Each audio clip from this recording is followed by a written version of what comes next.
ఒక గమ్యం ఉంటుంది నీకు. నేను ఇలాగా ఉండాలి, ఇది చదువుకోవాలా, లేదంటే ఈ ఉద్యోగం చేయాలి, నేను ఇలాగా ఉండాలి అని ఒక గమ్యము నువ్వు ఏర్పరచుకుంటావు కదా. ఎప్పుడైతే నువ్వు గమ్యాన్ని ఏర్పరచుకుంటావో, ప్రభువా ప్రార్థన పూర్వకంగా దేవుని సన్నిధిలో, ప్రభువా ఇదిగో నేను ఐఏఎస్ అవ్వాలి అనుకుంటున్నాను, I want to become an IAS officer. So that is impossible for you.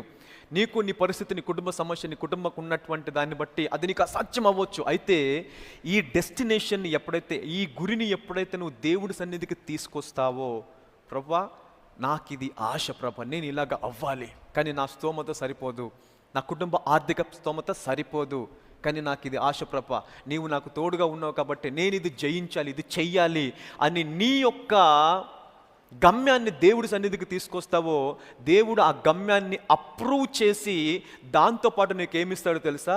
He will supply you the spirit of excellency. Hallelujah. He will give you what?